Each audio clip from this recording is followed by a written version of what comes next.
మట్టుకు హల్లెలూయా చేద్దామా? హల్లెలూయా, హల్లెలూయా.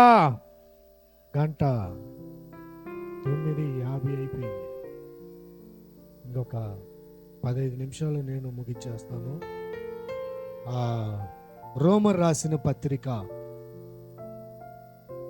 15వ అధ్యాయము 33వ వచనాన్ని మనము వాక్యము అంశానికి మనం తీసుకొని పోదాం.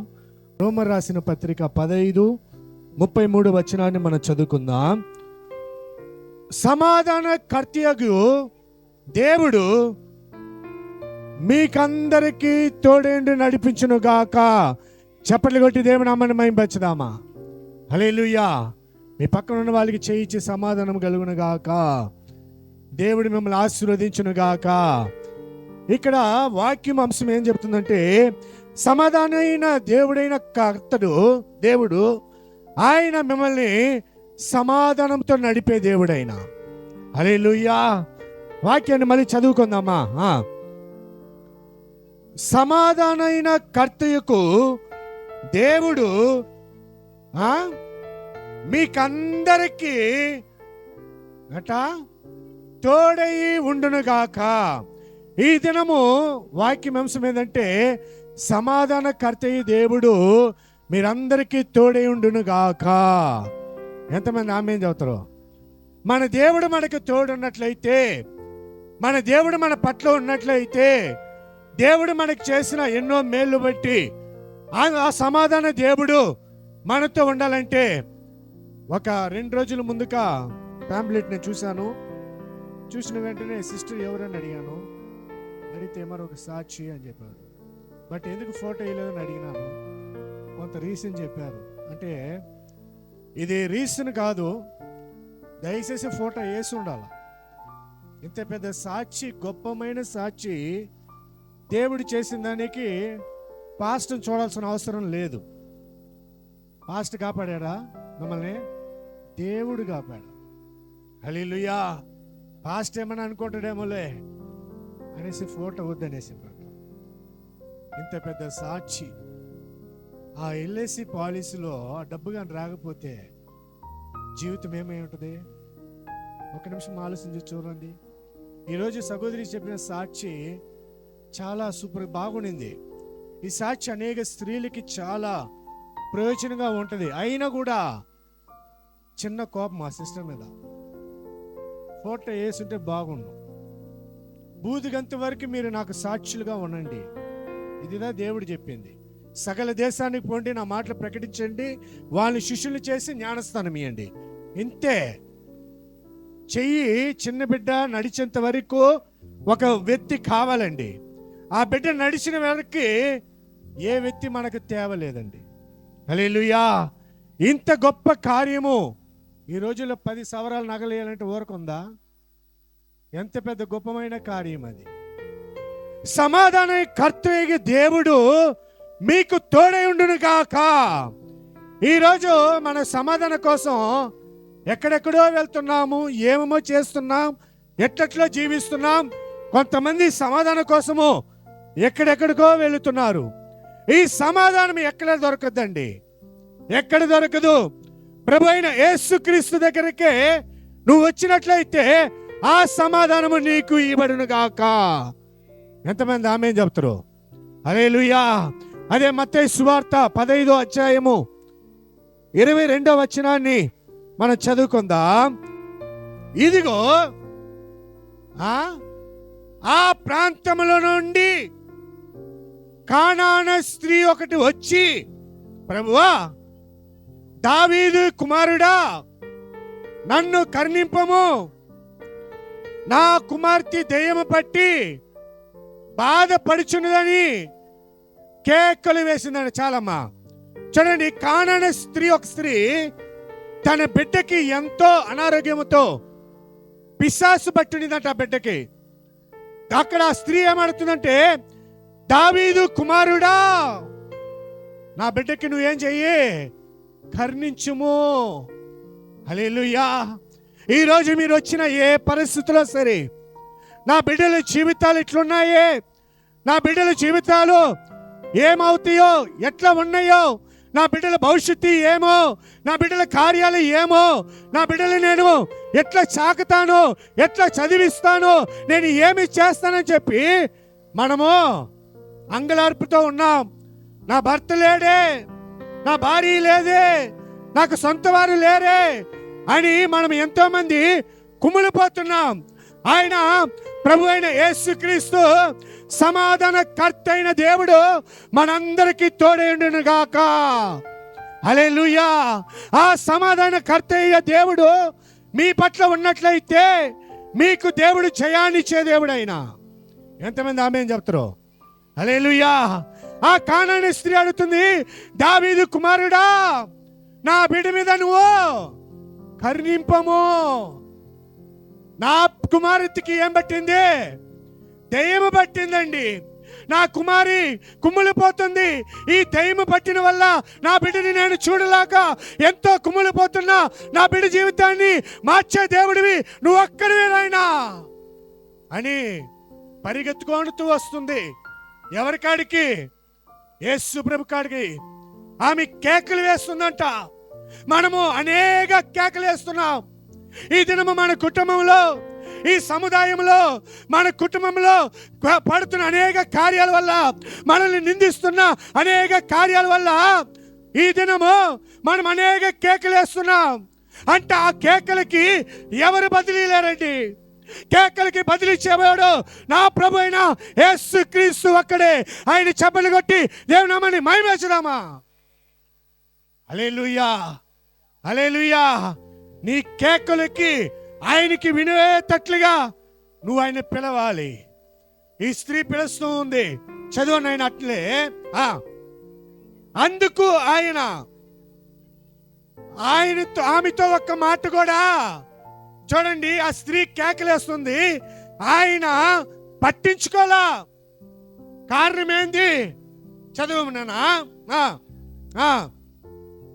శిష్యులు వచ్చి ఈమె మాన వెంబడి వచ్చి కేకలు వేస్తున్నది కనుక ఆమెని పంపివేయడని ఆమెను వేడుకొనగా ఆయన ఇశ్రాయేలు ఇంటి వారికి నశించబడిన గొర్రెల దగ్గర గాని నేను ఎవరి దగ్గరికి పంపబడలేదు. ఇశ్రాయేలు దగ్గర నేను రక్షించడానికే వచ్చాను కానీ వేరే ఏ దానికి నేను రాలేదమ్మా. శిష్యులు అడిగిన వాటికి యేసు ప్రభు జవాబు చెప్తున్నాడు. ఏమి జవాబు ఇస్తున్నాడంటే, ఎవరిని రక్షించాలని వచ్చానో వాళ్ళని రక్షించడానికి నేను వచ్చాను కానీ అందరి కోసం నేను రాలా. హల్లెలూయా. ఇశ్రాయేలు ఇంటిగారంటే ఎవరు? మనమే. ఈ ఇశ్రాయేలు జనాన్ని రక్షించుకోవాలని ఆదిలో దేవుడు ఆ ఎగిప్తులో ఉన్న జనాలని ఆయన నడిపించేటప్పుడు వాళ్ళకి కావలసిన ఆహారాన్ని, వాళ్ళకి కావలసిన మన్నానాన్ని అన్నిటిని పోషించిన ఆ దేవుడిని ఒక్కొక్క రోజు చెనుక్కుంటూ ఉన్నారంట. ఇదన మా సిస్టర్ చెప్పిన రీతిగా గుణుక్కుంటూ ఉన్నారంట. ఇశ్రాయేలు ఇంటికి నేను ఎందుకు పంపించాను, నేను ఎందుకు వచ్చాను, వాళ్ళని రక్షించడానికే వచ్చాను కదా అని ఈయన మాట సెలవిస్తున్నాడు. దాని కింద చదవండి సిస్టర్. ఆయన వచ్చి ఆయనకు మొక్కి, ప్రభువా నాకు సహాయం చేయమని ఆయనను అడిగాను. ప్రభు అందుకు పిల్లల రొట్టెని తీసుకొని కుక్క పిల్లలకి వేయగా ఏమని చెప్పాడంట, ఇది పిల్లలకి నేను పెట్టిన రొట్టెని మీరు ఏం చేస్తున్నారు? కుక్క పిల్లలకి. చదువు నా వాక్యాన్ని మళ్ళా నుంచి చదువు. పిల్లల రొట్టెని మొక్కను తీసుకొని కుక్క పిల్లలకు వేయటకు అది నాకు చిత్తము కాదు. తమిళ్లో చాలా బాగుంటుంది ఈ మాట. பிள்ளைகளோட அப்பத்தை எடுத்து நாய்க்குட்டிகளுக்கு போடுகிறது நல்லதல்ல என்றார்கள். హల్లెలూయా. పిల్లల రొట్టెని తీసుకొని కుక్కలకి వేసేది నాకు ఇష్టము కాదు.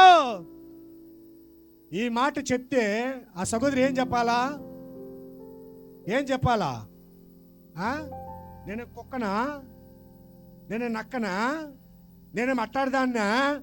ఇప్పుడు మనం కానీ అని ఉండమనుకోండి ఎవరైనా ఒక మాటని, ఏంలే మన ఇంట్లో పిల్లకాయలు అన్నం తింటారు, కుక్కల మారి అన్నం తింటారని అంటే మనకి ఎంత కోపం వస్తుంది? కోపం వస్తుందా రాదా? అన్నము కింద పోకుండా తినరంటే కుక్క తిన్నట్టుగా తింటాను అంటాం మనము. ఎంత కోపం వస్తుంది అంటే ఆ స్త్రీ అక్కడ ఏం చేసింది తెలుసా? నువ్వు చెప్పింది నిజమే, పిల్లల రొట్టె తీసుకొని కుక్క పిల్లలకి వేసింది అది నాకు సాధ్యం కాదు, కానీ నువ్వు చెప్పింది నిజమే. చదువు నాన్న. ఆమె నిజమే ప్రభువా, కుక్క పిల్లలు కూడా తన యజమాను బల్ల మీద నుండి పండిన ముక్కలను చూసి తినును గనా అని చెప్పిన. ఎవరు చెప్పింది ఈ మాట? కానాని స్త్రీ చెప్తుంది. నువ్వు చెప్పిన మాట కరెక్టే, కుక్కలకి వేసేస్తారు కరెక్టే. తన యజమాను తినేటప్పుడు, ఆయన తినేటప్పుడు కొంత ముక్కలు కింద పడేటప్పుడు ఆ ముక్కలు కుక్క పిల్లలు తింటాయి కదా. ఏమనింది ఆ స్త్రీ? కుక్క పిల్లలు తింటాయి కదా అన్న వెంటనే ఆ మాట. అందుకు యేసు అమ్మా అమ్మా నీ విశ్వాసము గొప్పది, నీ విశ్వాసం గొప్పది. చప్పట్లు కొడదామా? మనకు చేయలేవు కదా, చాలా మందికి చేయలేవు. ఏం చెప్పాడు ఆడైనా? నీ విశ్వాసము గొప్పది, నీవు కోరినట్టే నీకు అవునుగాక అని ఆమెతో చెప్పాను.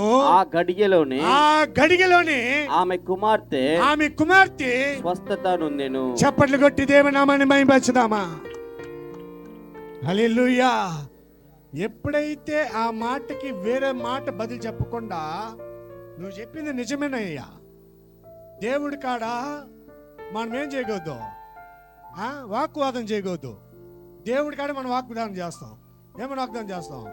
వాగ్వాదం చేస్తాం. ఏమని? నువ్వు నన్ను ఆశీర్వదిస్తున్నా, నువ్వు ఆశీర్వించొద్దు, నీ చర్చికే నేను రాను. ఎట్టా? నువ్వు ఆశీర్వించొద్దు, నేను చర్చికి రాను. నాకు పార్టీల చర్చిలో దానిలో నేను చర్చికి రాను. నాకు ఆరాధన ఇలా నేను చర్చికి రాను. నేను ప్రార్థన చేసిన నాకు ప్రార్థన ఇలా చర్చికి రాలా.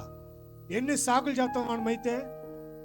ఈ కానాని స్త్రీ ఎట్టయినా తన బిడ్డని బాగా పరుచుకోవాలని చెప్పి, దాని బిడ్డని కాపాడుకోవాలని చెప్పి ఆమె అక్కడ ఏమంటుందంటే, నిజమే తండ్రి, యజమాని తినేటప్పుడు ఆ ముక్కల కింద పడితే కుక్క పిల్లలు తినవా? ఆ రీతిలో నన్ను కరుణించు నాయనా. పో, నీ విశ్వాసం చాలా గొప్పది. హల్లెలూయా, హల్లెలూయా.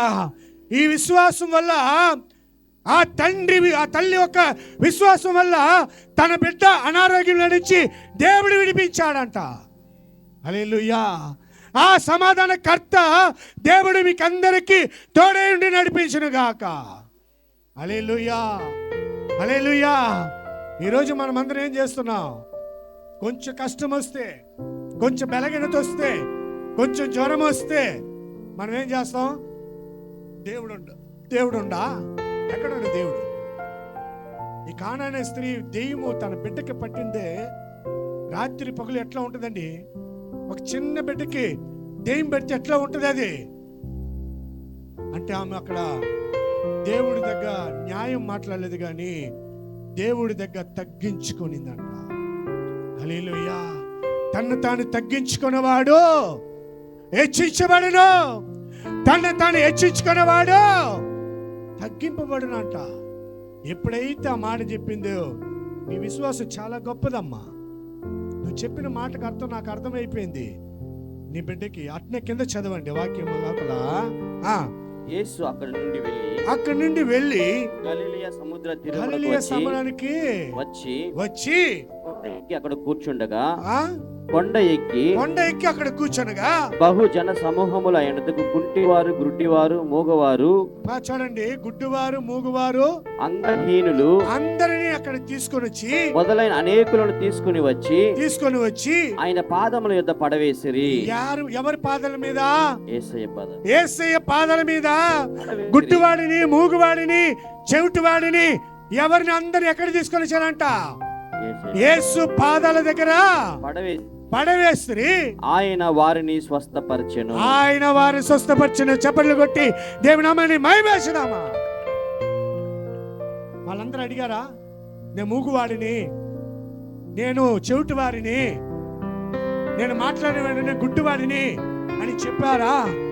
లేదు. ఆయన పాదాలు తీసుకొని వచ్చి పడేసిన వెంటనే దేవుడు అక్కడ వాళ్ళందరికీ స్వస్థత కలిగజేశాడట. హల్లెలూయా. మన దేవుడు సమాధానం ఇచ్చే దేవుడు, సమాధానకర్త అయిన దేవుడు. మనకందరికి తోడే ఉండి నడిపించాలని చెప్తే మనలో ఏముండాలంటే విశ్వాసము ఉండాలండి. ఈ విశ్వాసం అనే నిరీక్షణలో నీవు నేను గానైతే ఉన్నట్లయితే, జీవించినట్లయితే దేవుడు మన కుటుంబాన్ని దీవించి ఆశీర్వదించును గాక. హల్లెలూయా. మనమందరం లేచి నిలబడదామా? మనమందరం లేచి నిలబడదా. ఈ దినము చదువుబడిన ఈ వాక్యము, నీ విశ్వాసం చాలా గొప్పది. నీ విశ్వాసాన్ని బట్టే నీ జీవితంలో దేవుడు గొప్ప కార్యాలు చేసే దేవుడు ఆయన. హల్లెలూయా. అందరు కళ్ళు మూసుకున్నట్లయితే మనం ప్రార్థన చేసుకుందాం. అందరు మన కళ్ళు మూసుకున్నట్లయితే ప్రార్థన చేసుకుందాం. మీలో ఎవరిలో కూడా సరే అవిశ్వాసము కలగకూడదు, అవిశ్వాసం మీలో రాగోదు. నమ్మకమైన దినమైన విశ్వాసముతో మీరు నడిచినట్లయితే, జీవించినట్లయితే, బ్రతికినట్లయితే సంపూర్ణంగా దేవుడు మీకందరికీ దేవుడు ఇచ్చినగాక. అందరూ చేయలెత్తి ప్రార్థన చేద్దామా? ఎవరైతే ఏ కష్టాలలో వచ్చినారో, ఎవరైతే ఏ బాధలో వచ్చినారో, ఎవరైతే ఏ దుఃఖంలో వచ్చినారో, ఎవరైతే ఏ శ్రమలలో వచ్చినారో, దేవుడు చెప్తున్నాడు, ఈ దినమును ప్రార్థన చేయి, దేవుడిని అడుగు. దేవుడు నీకు సహాయం చేసే దేవుడైనా నీ నిరీక్షణతో దేవుడి దగ్గర నువ్వు మొరపెడేటప్పుడు నీ ప్రార్థన దేవుడు ఆలకించే దేవుడైనా. అందరూ ప్రార్థన చేద్దామా? ప్రేమ స్వరూపుడైన మా యేసయ్య, నీకు స్తోత్రాలు, వందనాలు నాయనా. ఎంతమంది అయితే చేయెత్తున్నారో నాయనా, అంతమందిని మీరు చేయనైనా. వాళ్ళ కుటుంబంలోనైనా ఎన్ని శ్రమలు ఉన్నాయో, ఎన్ని బాధలు ఉన్నాయో, ఎన్ని ఇబ్బందులు ఉన్నాయో, ఎన్ని ఇరుకులు ఉన్నాయో, ఎన్ని పోరాటాలు ఉన్నాయో, ఎన్ని కన్నీళ్ళు ఉన్నాయో, ఎంత సమాధానం లేకుండా నీ బిడ్డల జీవితంలోనైనా సమాధానకర్త అయిన దేవుడు మీరందరికీ నాయనా మీరు తోడండి, మీరు నడిపించమని నడిపించున్నాము నాయన. మీరు సహాయం దయచేయండి నాయన. నువ్వు నమ్మదగిన దేవుడు నాయన. నువ్వు చెప్పితే మాటిస్తే నెరవేర్చే దేవుడివి నువ్వు ఒక్కడివే నాయనా. మీరు దీవించండి, బలపరచండి, కాచి కాపాడమని నా ప్రభు అయిన యేసుక్రీస్తు నామములో ప్రార్థించి వేడుకొంచున్నాము తండ్రి. ఆమేన్.